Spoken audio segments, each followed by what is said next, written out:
Bismillahirrahmanirrahim. Assalamualaikum warahmatullahi wabarakatuh.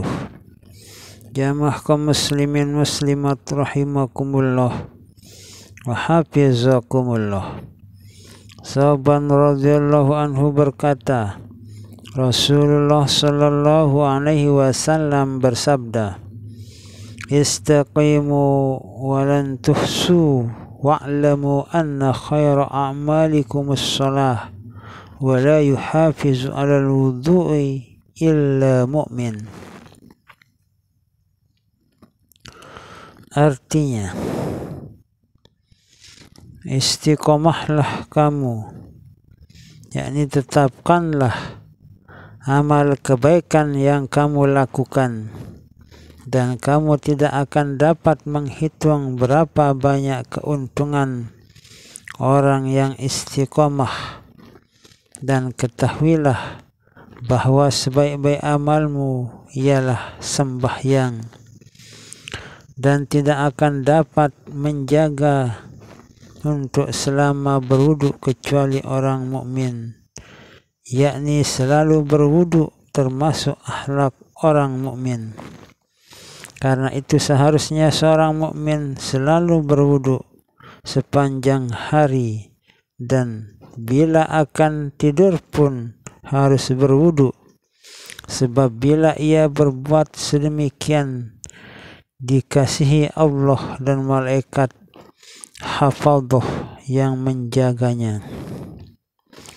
Abu Laits berkata, saya telah mendengar ayahku menceritakan dengan sanadnya dari Umar bin Khattab radhiyallahu anhu ketika mengutus seorang dari sahabat Nabi sallallahu alaihi wasallam ke Mesir untuk mengambil kelambu Ka'bah, dan ketika pesuruh itu sampai di Syam, ia tinggal di tempat di sebelah biara pendeta yang terpandai.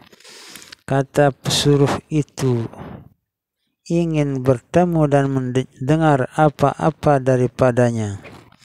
Dan ketika pergi ke rumahnya dan mengetuk pintu, tidak segera dibukakan hingga lama. Kemudian setelah dibuka, ia masuk dan bicara-bicara dan merasa senang. Hanya ia lalu bertanya, mengapa ia tadi ditahan agak lama tidak dibukakan pintu? Jawab pendeta itu, sebenarnya ketika engkau datang, kami lihat kamu hebat bagaikan raja. Karena itu kami takut dan kami tahan kamu di muka pintu, sebab Allah Ta'ala berfirman kepada Musa alaihissalam, Ya Musa, idza takhawwafta sultanan fatawadda wa'mur ahlaka bil wudu fa inna man tawadda'a kana fi amani mimma yatakhawwafu. Ya Musa, jika engkau takut dari raja, maka berwudulah, dan semua keluarga yang di rumahmu kamu suruh berwudu. Maka sesungguhnya siapa yang berwudu berarti ia dalam keamananku dari segala yang ditakutkan.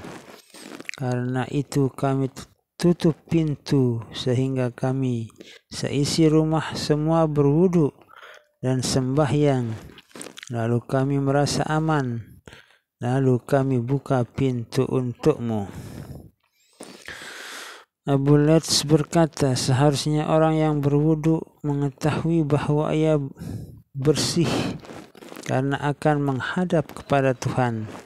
Karena itu harus tobat dari dosa-dosanya, sebab Allah menjadikan bersuci dengan air itu sebagai tanda menyuci dosa-dosa. Maka seharusnya dimulai dengan bismillah, dan jika kumur-kumur dan menghirup air, berarti membasuh mulut dari dusta dan ghibah dan sebagainya, dan bila membasuh muka berarti membasuhnya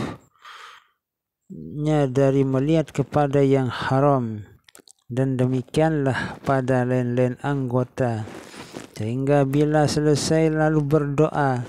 Di dalam hadis ada disebut, innal abdal mu'mina idza faragha min wudu'ih summa qala subhanaka Allahumma wa bihamdika asyhadu an la ilaha illa anta astaghfiruka wa atubu ilaik, yukhtamu bi khatamin summa yudha'u tahta al-arshi falam yuksar hatta yudfa'a ilaihi yaumal qiyamah.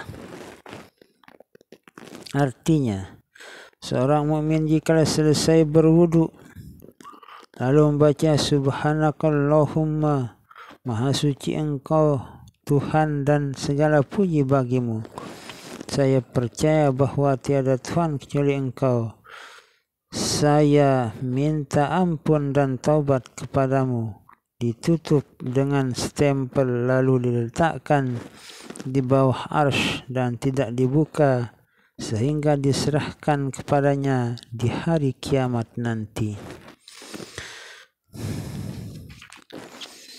Terima kasih, semoga apa yang saya sampaikan ini menjadi ilmu yang bisa kita amalkan dalam kehidupan kita.